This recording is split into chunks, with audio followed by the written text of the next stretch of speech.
के मामले में केजरीवाल का जो भ्रष्टाचार है, आम आदमी पार्टी का भ्रष्टाचार अब खुलकर सामने आ गया है। जिस तरह से सेंट्रल विजिलेंस कमीशन ने इसका कॉग्निजेंस लिया है तथ्यों के आधार पर, क्योंकि 14 अक्टूबर और 21 अक्टूबर को मैंने 2 पत्र लिखे थे सेंट्रल विजिलेंस कमीशन को। आसपास के बंगलों तोड़कर उसमें खाली करवाकर और टाइप 5 8 फ्लैट्स खाली करवाकर शीश महल से उसको अमलगमेट कर दिया गया, उसमें मिला दिए गए। शीश महल के मामले में केजरीवाल का जो भ्रष्टाचार है, आम आदमी पार्टी का भ्रष्टाचार अब खुलकर सामने आ गया है। और जिस तरह से सेंट्रल विजिलेंस कमीशन ने इसका कॉग्निजेंस लिया है तथ्यों के आधार पर, क्योंकि 14 अक्टूबर और 21 अक्टूबर को मैंने 2 पत्र लिखे थे सेंट्रल विजिलेंस कमीशन को। और 14 अक्टूबर के पत्र में मैंने लिखा था कि जो ये शीश महल है, जो 6 फ्लैग स्टाफ रोड है, ये तो 10,000 गज से कम ओरिजिनल ये है, लेकिन आसपास के बंगलों तोड़कर उसमें खाली करवाकर और टाइप 5 8 फ्लैट्स खाली करवाकर शीश महल से उसको अमलगमेट कर दिया गया, उसमें मिला दिए गए और ये 50,000 गज के करीब चला गया।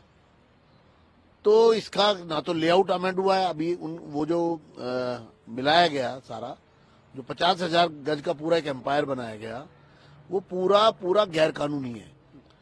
जो भवन बनाए गए वहां पर वो भी गैर कानूनी है।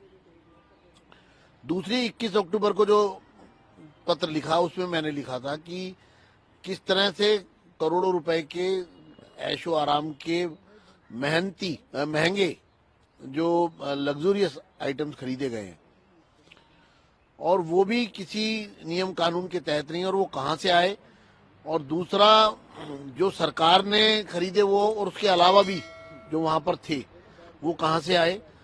तो इन दोनों मेरे पत्रों पर सेंट्रल विजिलेंस कमीशन ने सीपीडब्ल्यूडी को एक फैक्चुअल रिपोर्ट देने को कहा।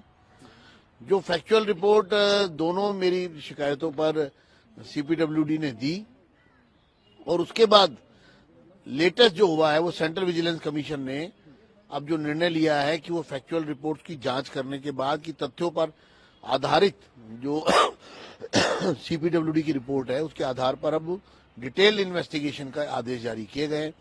और साथ में मुझे ये भी इन्फॉर्म किया गया है कि जब डिटेल्ड इन्वेस्टिगेशन हो जाएगी तो इस पर सुटेबल एक्शन भी लिया जाएगा।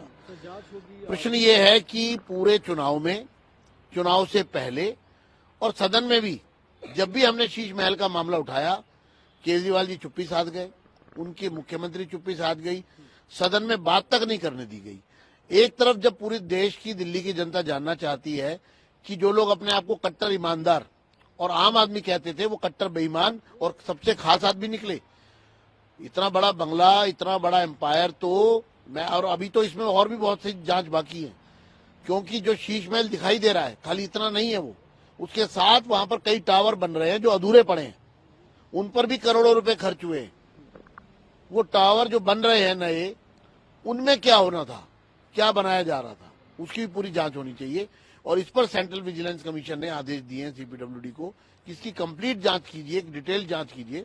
मैं सीवीसी के इस कदम का स्वागत करता हूं। सेंट्रल विजिलेंस कमीशन ने इस पर कॉग्निजेंस लिया है।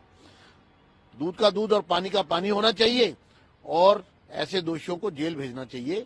इनके खिलाफ सख्त से सख्त कार्रवाई होनी चाहिए।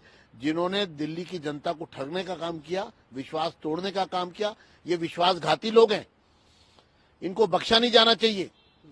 जिन्होंने दिल्ली को 10 साल बेहाल किया, दिल्ली की तमाम, आप सोचिए बारिश में क्या हुआ था, इन्होंने कोई काम नहीं किया, सिर्फ और सिर्फ भ्रष्टाचार किया। और एक तरह का भ्रष्टाचार नहीं, हर तरह का भ्रष्टाचार किया है। और मैं चुनौती देता हूं केजरीवाल जी को और उनकी पार्टी को कि आपके एक एक भ्रष्टाचार की हम पोल खोलेंगे।